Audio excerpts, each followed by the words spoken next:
Safe room, storm cellar. No other option is going to save your life. Mile-wide violent tornado. Let's go back.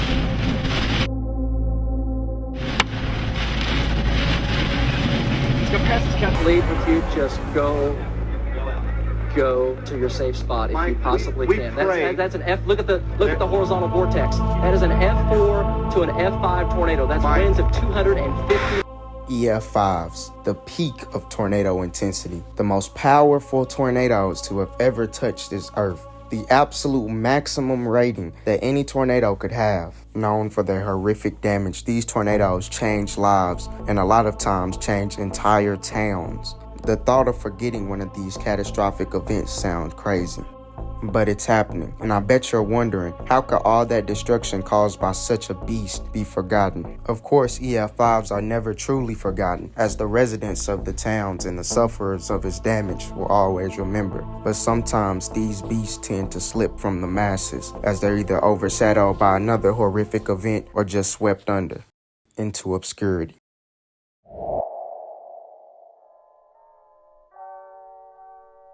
And I know what you're saying. With the total of 59 EF5s that have hit the US, of course there are going to be some forgotten as they must be old, like the Fargo EF5. But no, what if I were to tell you that both of these EF5s that we're going to talk about today happened within the 2000s?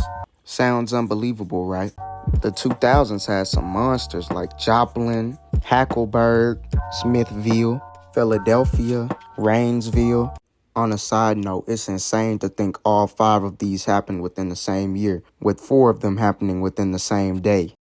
And more. Sounds familiar, doesn't it? Like, that's all of them, right? Iowa, May 25th, 2008. A small town in the northeastern part of the state will be changed forever, as the SPC will issue 2 separate moderate risks, with one being for Kansas, Nebraska, small portions of northwest Missouri, and southwest Iowa, and the one we're going to be focusing on issued for northeast Iowa, Wisconsin, and Minnesota. There will be a 45 hatch for hail, a 45 hatch for wind, except for where we're going to be focusing on, where there was only a 30, and a 15% hatch for tornadoes. But sometimes when you have a job as hard as predicting unpredictable events, things can tend to slip, as the most powerful tornadoes of the day would occur in the slight and 10% risk. The SPC were expecting a line of storms to develop with embedded supercells capable of producing some strong tornadoes. Storms will begin developing around 3:15, and they will begin to upscale around 3:30. The first severe warnings will go out around 3:45, and the first tornado warnings at 4:15. But then a strong supercell at the south of the complex would quickly upscale, and then at around 4:48, a funnel would touch the ground. The tornado would then begin to pick up strength as it would morph into a massive wedge. And at 3/4 of a mile wide, the tornado would slam into the southern part of Parkersburg at around 4:59. The tornado would cause major structural damage as it impacted the southern portion of Parkersburg, destroying 1 to 200 homes. During this time, the First State Bank in Parkersburg would record some incredible footage. As the tornado would approach the bank in this house, you can see the wind shift as everything begins to get pulled into the tornado, and it begins to darken as the monster creeps closer and closer, and eventually you will be able to see inside of the tornado. This is absolutely incredible footage. There's also some footage from inside of the bank as it got impacted from the tornado.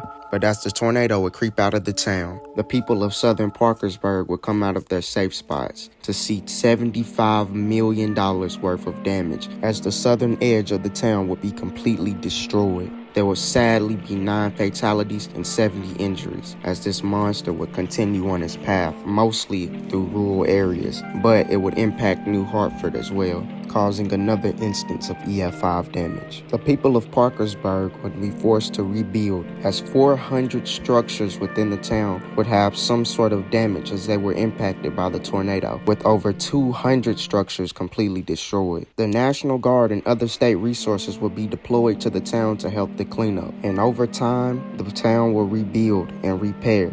And through hard work and grit, the town will be right back to normal. But those who lived through it will never forget. Although the masses may not remember this tornado, the people who are impacted by it will never forget the damage and destruction that it caused to their town and their lives.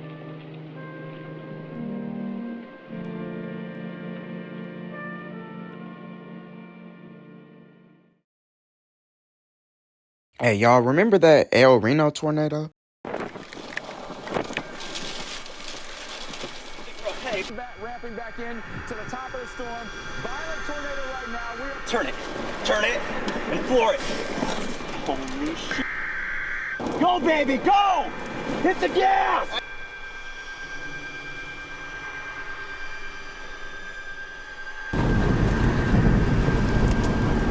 Everybody duck, go. Just keep going if you can. Keep going if you can. Everybody duck down. Everybody duck down.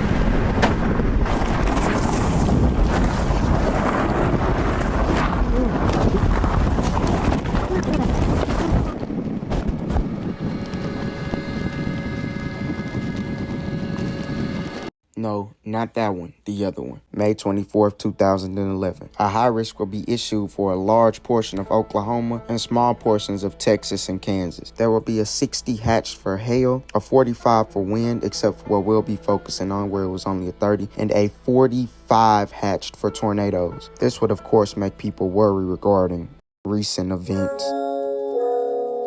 But nevertheless, the SBC were expecting a massive tornado outbreak.